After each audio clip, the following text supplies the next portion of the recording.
Cuando llegamos a las 10 de la mañana de este lunes ya 22 de abril, la verdad que el tiempo pasa más que volando, sinceramente. Conmigo, a mi izquierda, cuento con el pastor Alberto Ares. Alberto, pastor, ¿qué tal? Buenos días. Muy buenos días, David. ¿Cómo estamos? ¿Cómo estás, hombre? Bien, bien, la verdad que bien. Gracias a Dios, todo bien. No nos podemos quejar. Pastor de Vida Nueva, bueno, un lunes más, Despertando con Jesús, un programa que quizás ha causado una polémica de 51 comentarios prácticamente. En ese, porque muchas veces mucha gente se queda con el titular, ¿no? Es decir, mucha gente se queda con lo que dice el pastor Alberto Ares, dice, y ya está, no entran a escuchar o no entran a ver y directamente opinan, ¿no? Claro. No sé. Como te decía antes, aquí podemos tocar todos los temas, se puede hablar absolutamente de todo, de sexualidad, de brujería, se puede hablar de todo, pero como tú saques a la palestra el nombre de nuestro Señor Jesucristo, ahí se revuelca todo. Y entonces, pues bueno, pues yo ya antes de empezar el primer programa te lo comenté, sí. ¿Estás preparado para las críticas? No, estás preparado para las críticas porque te van a caer, pero también muchos halagos. Sí, Han llamado valiente por todas partes, porque es de valiente lo que estás haciendo, también hay que reconocerlo. Por supuesto, sí, muchísimos halagos, la verdad. Justamente en la tarde de este viernes recibía el halago de el marido de Elizabeth, que Cristian creo que se llama. Sí, Cristian, sí. De que decía que tenía, una parte más grande de hemorrojables.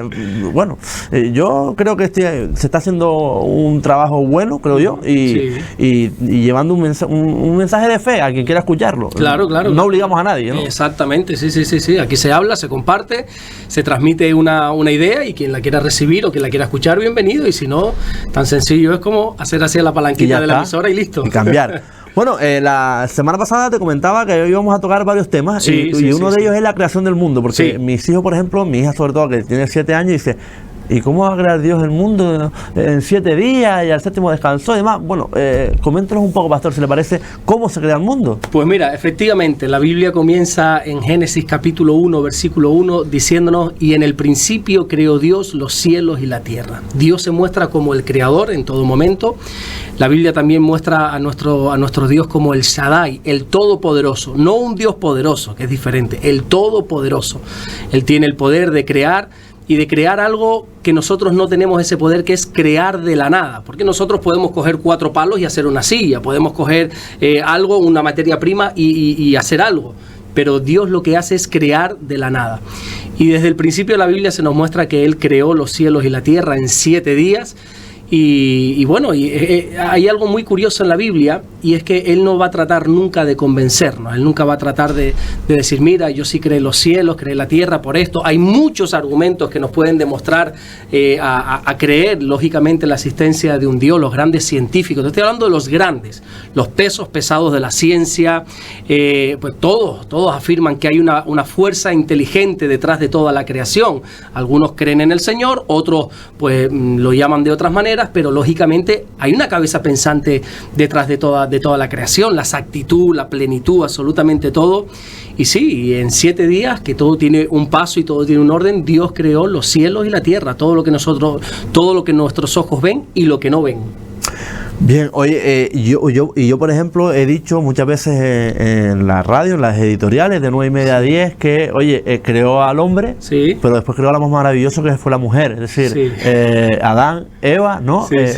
¿Cómo es? Primero hizo la prueba y luego hizo la perfección. ¿Verdad? O sea, hizo un boceto con nosotros. Igual, exactamente hizo igual. Un boceto con nosotros y después ella lo corrigió, hizo la perfección con la mujer. Correcto. Efectivamente, Dios creó a Adán, al primer hombre, al primer ser viviente, como lo dice la Biblia. Adán viene del nombre porque hay varios tipos de tierra, y la tierra donde Dios lo puso, que es el Edén, se llama Adamá, y de ahí viene el nombre de Adán, porque lo creó de la tierra, del barro, y lo formó hasta que Él nos sopló, dice la Biblia, ese aliento de vida sobre Adán. Era un muñeco de barro, pero Dios en un momento dado sopló ese aliento de vida y se creó ese ser viviente.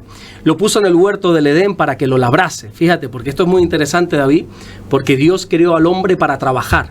Algunos ven el trabajo como una maldición después de la caída del pecado: con el sudor de tu frente comerás el pan, y el trabajo es una maldición. No. Antes de la caída del pecado, Dios creó al hombre, dice la Biblia literalmente, para que lo labrase, para que lo guardase, para trabajar. ¿Qué pasa? Que iban pasando los días y dice Dios que vio a Adán y dijo: no es bueno que el hombre esté solo, la soledad para el hombre no es buena. Así que le hizo caer en un profundo sueño y creó a una mujer. Algunos han dicho que ese profundo sueño es el enamoramiento. Ajá. Cuando uno está enamorado, está como enajenado, como está en las nubes, ¿no? Está en las nubes. Sí, total. No tiene nada que ver, pero No bueno, algunas veces he escuchado eso, como que el profundo sueño del que habla Génesis es del enamoramiento, pero no tiene, fuera de bromas, no tiene nada que ver. Le hizo caer anestesiado por completo de su propia carne, de la mitad de su cuerpo, no de los pies como para pisarlo, no de la cabeza para enseñorearse, sino de la mitad.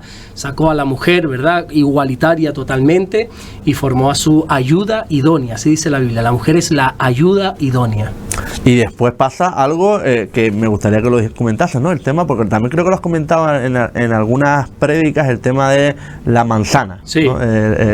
¿Cómo es eso? Hay que aclarar que la Biblia no dice que es una manzana, es un fruto. Ah.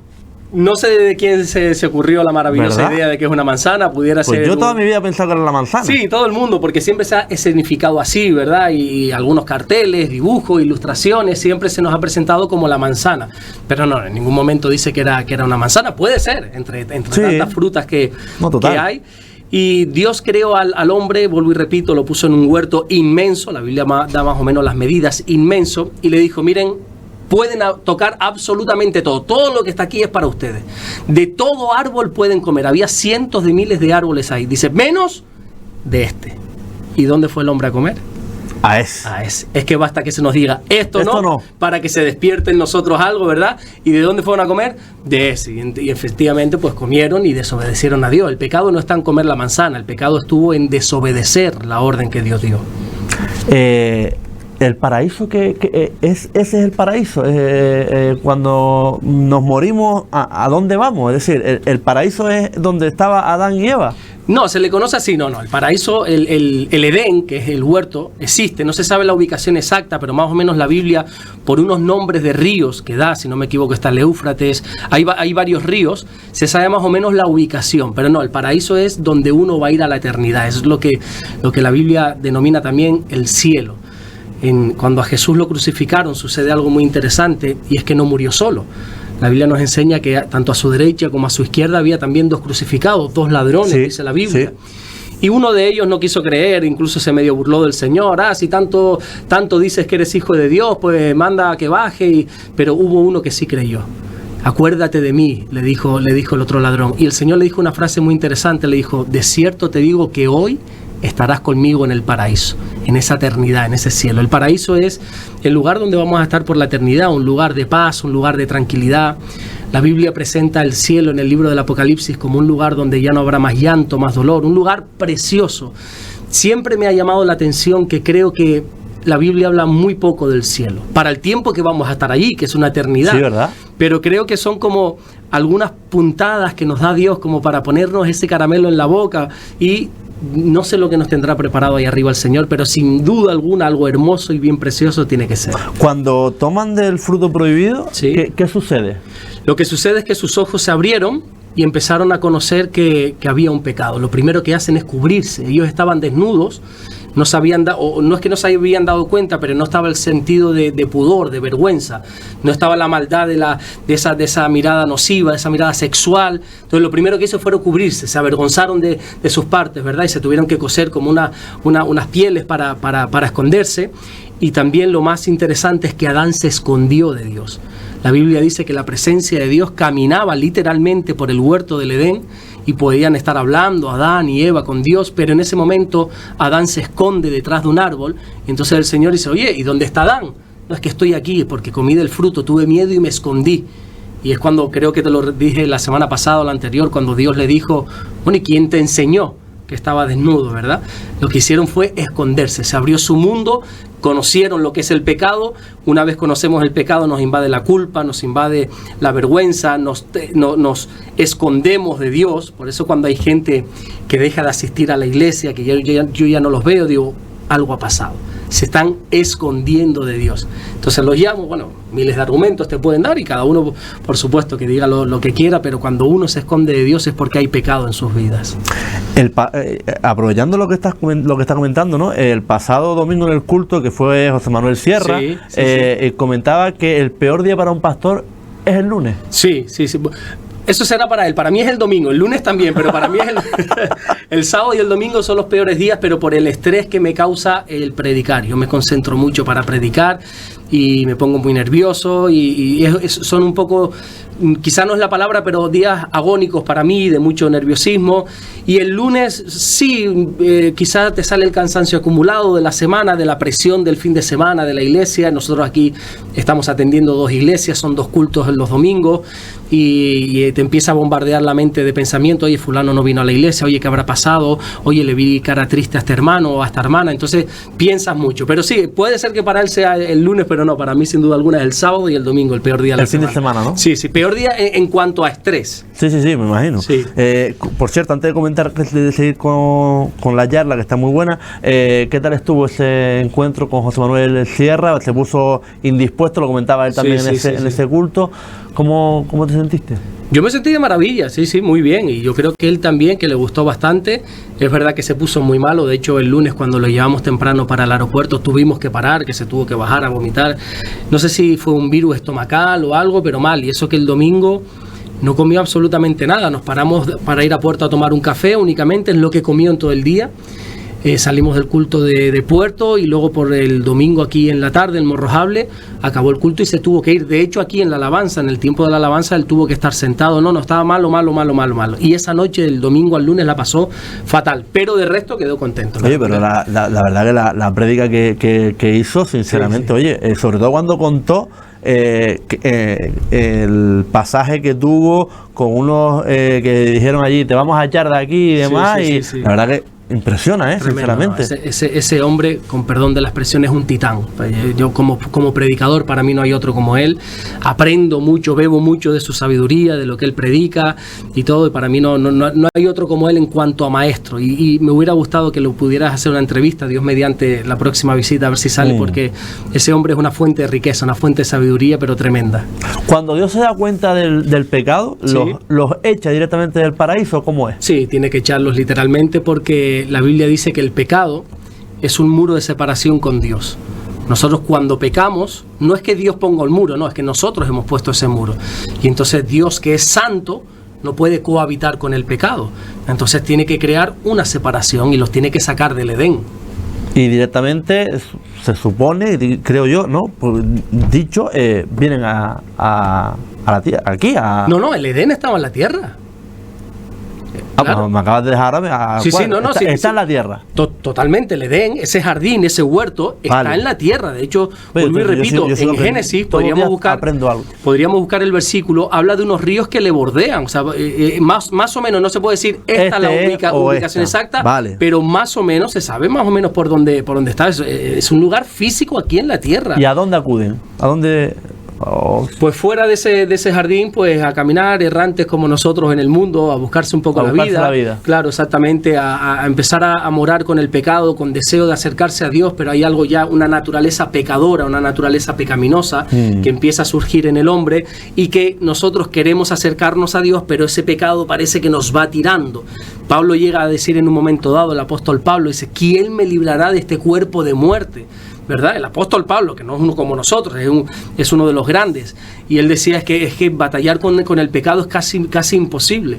Por eso dependemos tanto de Dios, porque batallar con el pecado con nuestras propias fuerzas, no, estamos vendidos. Porque yo creo, corrígeme si me equivoco, creo que hay un pasaje que Adán le dice, ganarás el pan con el sudor de tu frente. Y a Eva parirás con dolor. Exactamente, esas son una de las cuantas consecuencias que trajo, sí. Pues se ve que antes del pecado, pues trabajar era más deleitoso, o menos gravoso, menos trabajoso, ¿verdad? No había sudor, pero ahora no, hará sudor y la tierra te va a producir espinos, cardos, vas a sufrir, a la mujer con dolor parirás tus hijos, y sí, es que todo trae su consecuencia, y el pecado, que por cierto, la Biblia dice del pecado que es sabroso es al hombre el pan de mentiras, dice Proverbios, pero es que las consecuencias son terribles. Entonces uno tiene que poner en balanza, decir, vale, el pecado en este momento me puede producir un placer, oye, pero las consecuencias, la primera consecuencia es faltar a nuestro Dios, fallarle a Él, pero es que luego vienen unas consecuencias también tremendas para nosotros y para los nuestros. Yo quería dejar los pecados para la semana que viene, pero me interesa porque, claro, evidentemente, cuando pecamos, es decir, porque todos pecamos en algún momento de la vida, evidentemente todos. ¿qué debemos de hacer para limpiar arrepentir, ese pecado? La Biblia dice en la primera carta de Juan que cuando nosotros nos arrepentimos, Jesús es fiel y justo para perdonar, no solamente para perdonar nuestros pecados, sino para limpiarnos de toda maldad. Y eso es muy interesante lo que dice ese texto, porque no solamente Jesús nos perdona, Dios nos perdona, sino que aparte dice, te limpia de la maldad. ¿Por qué? Porque el pecado nos mancha. Uno consume un pecado, llámese cual sea, y eso te contamina la mente, te contamina los ojos, te contamina la manera de hablar, te ensucia el corazón, te ensucia el alma, y cuando uno se arrepiente verdaderamente, porque hay dos tipos de arrepentimiento. El arrepentimiento porque me has pillado con las manos en la masa, lo que nosotros conocemos como las lágrimas de cocodrilo, ya no lo vuelvo a hacer, porque te hemos pillado. Y luego está el arrepentimiento de, Dios mío, ¿qué he hecho? He fallado al Señor, y ahí hay un quebranto en el corazón y pedimos perdón. Y el Señor, hay un versículo muy bonito que dice que coge nuestros pecados, es una metáfora, no es literal, que coge nuestros pecados y lo tira a lo profundo del mar. El profundo del mar es donde el hombre nunca ha llegado, es como que se olvida de esos pecados y nos limpia, nos quita toda culpabilidad. Muy hermoso ese pasaje. Es interesante, el tema de los pecados lo vamos a tratar la semana que viene, sobre todo también los 10 mandamientos, cómo surge, etcétera, etcétera, ¿no? Y la verdad que es interesante. El tema del purgatorio, porque yo también he estado leyendo un poco y demás. ¿Qué es el purgatorio? Tenemos que partir de que el purgatorio no existe, es un invento que alguien, no me digas quién se ha inventado, yo creo que un poquito para aliviar las conciencias, pero a la vez que alivia las conciencias, ha transversado por completo el mensaje de Dios. La Biblia dice que nosotros somos los que decidimos aquí en tierra qué queremos con nuestra eternidad, si ir al cielo o ir al infierno. El purgatorio, sobre todo para los católicos, es un lugar donde cuando una persona muere, el alma, antes de ir al cielo o al infierno, va como a un lugar de reposo, un lugar de descanso, una sala de espera para que nos podamos entender, y va ahí. Y entonces, si mucha gente aquí en la tierra hace oraciones, como que ese alma puede ser salva. Por eso en las escarapelas de los funerales siempre vas a leer esta frase, rogamos se haga una oración por su alma, ¿verdad? ¿Por qué? Porque por dicen, su eterno descanso. Exacto, porque dicen que si una persona muere, tú y yo nos ponemos a orar y no sé cuántos más, podemos sacar ese alma del purgatorio. Pero eso aparte de mentira, si fuese cierto, es una fuerte injusticia. Porque ¿qué pasaría, por ejemplo, con un amigo mío que se llamaba, ya falleció, Miguel, que murió solo en su casa y se encontró a los 4 meses? Porque alguien le dio por llamarle, alguien le dio por visitarle y se lo encontró muerto, y después se lo encontraron muerto, y después de 4 meses y nadie pudo orar por él, por ese alma. O gente que muere y nadie lo sabe, o que no tenía conocidos creyentes que puedan orar. O sea, es que esta idea del purgatorio no tiene ni pies ni cabeza. Sí es verdad que puede salir de una enseñanza que la Biblia da en Lucas capítulo 15, si no recuerdo mal, o Lucas capítulo 16, cuando cuenta una parábola al Señor de que había un rico y un pobre que mueren. Porque al final los ricos y los pobres tienen algo en común, de que vamos a morir y vamos a acabar en el mismo sitio. Sin embargo, el rico, dice la Biblia, que se va al infierno, mientras que el pobre se va a un lugar que la Biblia lo denomina como el seno de Abraham. Pues el seno de Abraham, bueno, podríamos hablar en otro momento de esto, porque Abraham se le conoce en la Biblia como el padre de la fe. A través de él vino el judaísmo, a través del judaísmo vino el cristianismo. Y bueno, el seno de Abraham. ¿Qué es el seno de Abraham? Bueno, pues la Biblia dice que el seno de Abraham estaba en el centro de la tierra, separado con una gran cima, con S, no con C. Cima significa hacia abajo, con un gran abismo, un gran hoyo que separaba y te ponía enfrente el infierno. Entonces, los del infierno podían ver a los que estaban en el seno de Abraham y viceversa, se podían ver.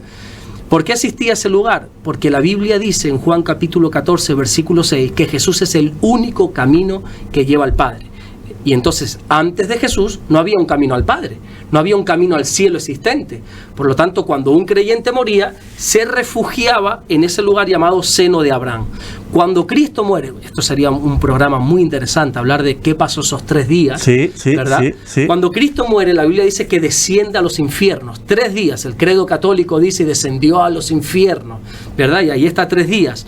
Hay muchas teorías de eso, pero bueno, para no alargarme y para no aburrirte... No, a mí no me aburre, sinceramente te lo digo, no me aburre. Lo más probable es que el Señor no fuese al infierno como lugar de fuego, hay unas explicaciones y unos textos que me baso para eso, sino que fuese al lugar denominado el seno de Abraham. ¿Para qué? para decirle a todos aquellos creyentes que habían muerto en el Señor, decirle, hay un camino, ese camino soy yo, ya tenemos acceso al Padre. Y entonces hay un pasaje en Efesios que dice, y se llevó cautiva la cautividad, todas esas almas que estaban en el seno de Abraham, se las llevó porque ya hay un camino, antes no había camino, antes de Cristo, ahora hay un camino que lleva al Padre.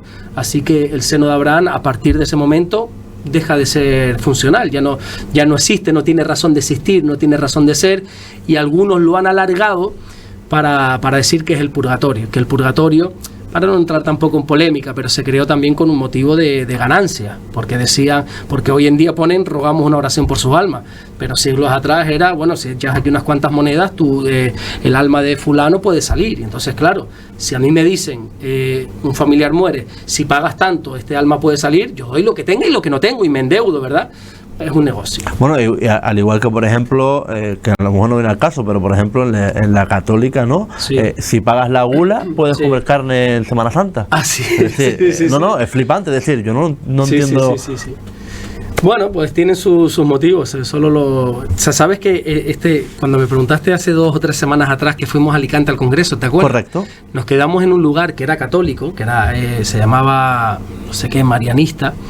Y yo el primer día llegué, porque yo llegué unos días antes, y para cenar teníamos pescado, y al día siguiente para comer teníamos pescado, y para cenar pescado, y al día siguiente pescado, y digo, oye, y esto, y pescado rebozado, y pescado a la plancha, y pescado frito, y pescado, y no había ahí ni una pechuga de carne, no había un filete, no había nada. Entonces me da por preguntar, me dice, es que estamos en Semana Santa. Digo, que estamos en un lugar católico, ¿verdad? Y no nos pusieron carne, al final nos teníamos que ir al restaurante de enfrente, a un brasileño que había, que nos asaban ahí unos pedazos de carne. Oiga, las almas perdidas entonces no se pierde ninguna alma, es decir, ¿un alma va al infierno o va al cielo? Totalmente, no hay almas que están por ahí dando vueltas, perdidas, sin un rumbo. No, eso no tiene razón bíblica ninguna en absoluto. La Biblia dice que cuando una persona muere, ya literalmente dice el libro de Eclesiastés, ya no tiene nada más que ver, ya no tiene parte debajo del sol. Eso de que se te aparece una persona que ha fallecido y te habla, eso bíblicamente es incorrecto por completo. Cuando tú mueres, automáticamente tu espíritu y tu alma se van a su destino eterno. Ahora, antes comentabas una de las últimas cosas que tengo por aquí del tema de no ir a la iglesia, porque claro, hay mucha gente que es creyente, pero no practicante, ¿no? Sí. O está el chiste que dice, no, tampoco soy ATS, ¿no? Pero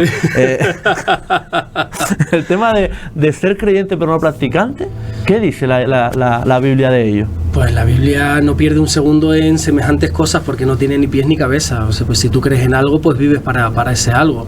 La Biblia dice que no forma parte de la familia de Dios el que cree, sino el que hace. Estos que están aquí haciendo la voluntad de mi Padre son mi familia, dijo Jesús, ¿verdad? En el Evangelio de Mateo. No se trata de creer, porque hay un versículo que está en el libro, en la carta a Santiago, que dice que aún los demonios creen. Todos creen al fin y al cabo. El ateísmo se acaba. ¿Cuándo? Cuando muere se acaba, porque vas a descubrir lo que hay. Entonces todos creen, pero el tema es, ¿estás viviendo en pos de esa creencia?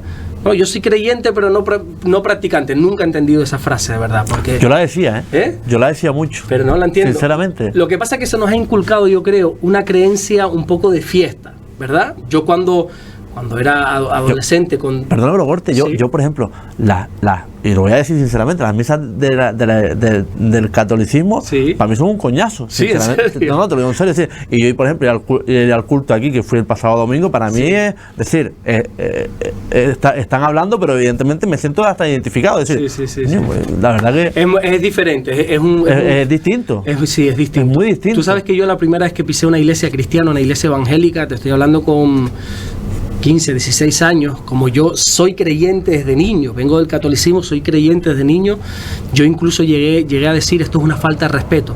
La gente aplaudiendo, la gente feliz. Yo dije, esto es una falta de respeto que en la iglesia, en la casa del Señor, están aplaudiendo o estén con esta alegría. Claro, porque no entendía, porque mi mente era entrar y no digan nada. Silencio. Callado, aquí no se puede hacer nada, aquí el que tiene la voz cantante es este hombre que te dice puesto en pie, puesto abajo y todo esto y repite conmigo y todo este tipo de cosas.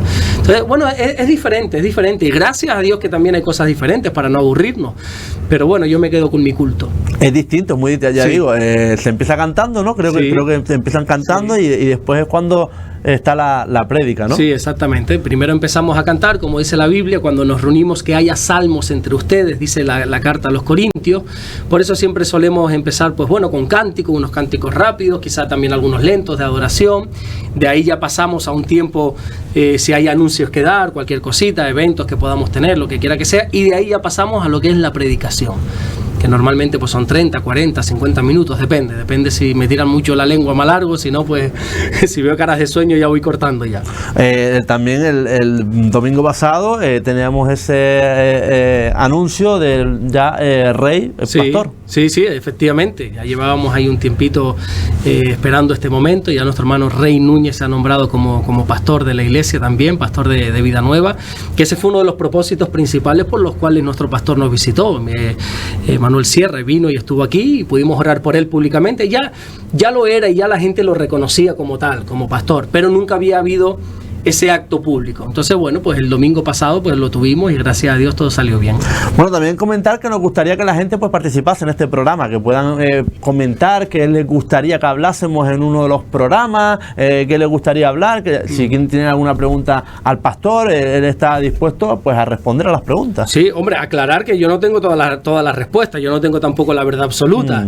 Yo simplemente transmito lo que creo que la Biblia que dice, pero no tengo todas las respuestas, pero bueno, si alguno tiene alguna pregunta intentaremos responderle, y si no, como me dijo un rabino una vez en Jerusalén, que le hicimos una pregunta, oye, ¿qué significa esto? Y dice, no lo sé, pregúntale al rabino Google, me dijo. Oye, qué bueno. Así me dijo, entonces le preguntaremos al pastor Google y que él nos responda. Qué bueno, la verdad, me gusta eso. Oye, la semana que viene estamos con el tema de los pecados, el tema de los mandamientos, porque yo creo que es muy interesante si la gente los conoce, pues que los conozcan, ¿no? Y quien, porque yo no sé si, por ejemplo, los creyentes y demás, ¿no? Las personas que somos creyentes se reciclan, es decir, a lo mejor olvidan cosas y hay que reciclarse leyendo la Biblia, ¿no? Todos los días, claro, tendemos a olvidarnos. ¿Verdad?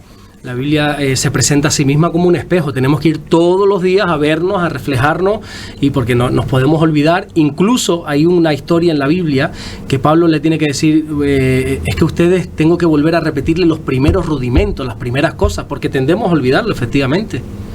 Pues sí, la verdad, sinceramente. Y recordar que este espacio es de media hora nada más, es decir, y es una vez a la semana, no es todos los días, porque el otro día me decían que vamos a hacer, en vez de Sur FM, Radio María, pero bueno. Oye. ¿Sabes que subí los vídeos, los estoy subiendo a mi canal de YouTube? No sabes la cantidad de gente que está orando por ti, ¿no? David. Sí, mucha gente lo dice. Oye, estoy orando por el locutor, por el presentador. Y yo, bueno, me alegro mucho. La verdad que yo doy la gracia, pero yo es que muchas veces en estas cosas me ruborizo mucho, te lo digo muy en serio, es decir, yo no tengo vergüenza ninguna, de verdad, es decir, lo he dicho muchas veces, pero cuando, por ejemplo, el domingo pasado se me acercaba una persona que conozco de aquí y oraba por mí, es decir, eso me ruboriza, de verdad lo digo en serio, me ruboriza demasiado porque yo en ese aspecto soy muy vergonzoso, es decir, no sé cómo actuar. Es decir, doy las gracias porque soy una persona muy agradecida, ¿no? Pero digo, cónchale, no sé, es decir, es algo muy nuevo para mí, es decir, nadie había hecho nunca eso por mí. Qué bonito, pero yo creo que es una muestra de cariño y de amor tremenda, ¿verdad? Por supuesto, pero es algo como que uno no está preparado, ¿no? Para ese tipo de actos, ese tipo de, no sé, como que te vienen, digo, cosas nuevas, cosas muy bonitas, te lo digo sinceramente, actos muy bonitos.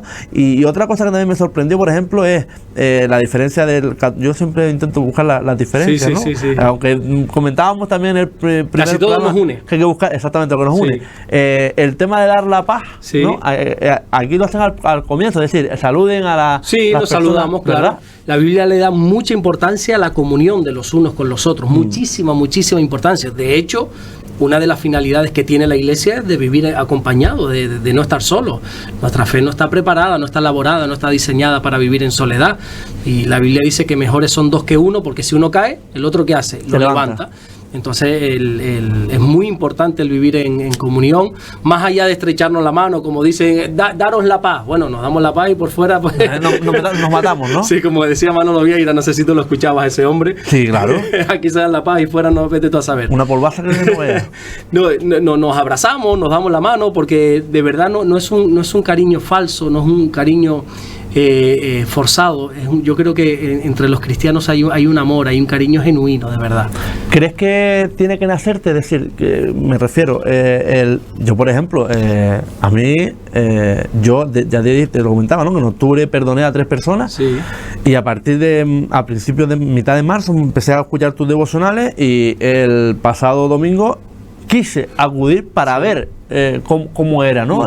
¿Crees que tiene que nacer? Es decir, que no, por ejemplo, yo por ejemplo le digo a un amigo, oye, vente tal, pero ¿crees que tiene que salir de la persona? Totalmente, es una decisión totalmente personal. Si por mí fuera, David, yo cogía a todos y los obligaba a ir a la iglesia, pero sé que eso no funciona absolutamente. Dios tiene un tiempo para cada persona y al final es Dios el que pone el querer como el hacer. Por más que tú lleves a una persona a la iglesia, por más que lo fuerces, por más que le digas, cree en Jesús, eso tiene que salir de la persona, es una decisión totalmente personal. Te lo digo sobre todo porque nos hemos encontrado con muchos padres que su hijo, pues bueno, pues a lo mejor está perdido por ahí o lo que quiera que sea, y como todavía tienen la autoridad sobre el hijo, lo llevan a la iglesia obligado pensando que así va a cambiar, ¿no? Nos va a cambiar cuando él quiera. Cuando él quiera, cuando él personalmente tome la decisión de creer en Jesús y de hacer las cosas bien. Lógicamente nosotros podemos empujar, alentar, animar a que la gente vaya, pero no, por más que te inviten, por más que te digan, si tú no quieres, no va a suceder nada. Muy interesante. Yo me podría pegar horas y horas hablando aquí contigo. Sinceramente te lo digo, porque para mí este tipo de charlas, de conversaciones, de entrevistas son muy gratificantes. Sí, sobre todo porque yo creo que aprendo mucho. Yo por ejemplo, yo te digo, tenía el concepto del paraíso, del Edén, como que era algo que no estaba aquí en la tierra, que estaba afuera. Aquí en la tierra, De hecho, es que estamos diseñados para vivir en la tierra. Si sales un poquito más para arriba, ya todavía están los astronautas que tienen que ir con su casco y todo. No, nuestro cuerpo está diseñado para vivir aquí y el Edén estaba aquí en la tierra. Y tenemos que cuidarla, ¿no? ¿La tierra? Claro. Sí, pero a la vista porque nos la estamos cargando. No, la estamos cargando. La Biblia dice, ahora no recuerdo en qué libro, si no recuerdo mal, está en la carta a los Romanos, que dice que gime. La naturaleza, la creación de Dios está gimiendo, está sufriendo. ¿Tú te acuerdas en la época de la pandemia que nos encerraron en casa y a las 2 semanas qué pasó? Los animales por la calle estaban empezando a tomar su lugar. Nosotros nos hemos cargado el planeta y los bosques, las selvas, los mares, absolutamente todo. Hay que cuidarla, lógicamente. Sí, por supuesto. Y ya digo, menos buscar otra manera de vivir en otro sitio. Sí, cuidar lo que tenemos, ¿no? Porque yo creo que no valoramos lo que tenemos hasta que lo perdemos. Yo creo que sí lo valoramos, lo que pasa es que como lo damos por hecho que lo tenemos, no lo cuidamos.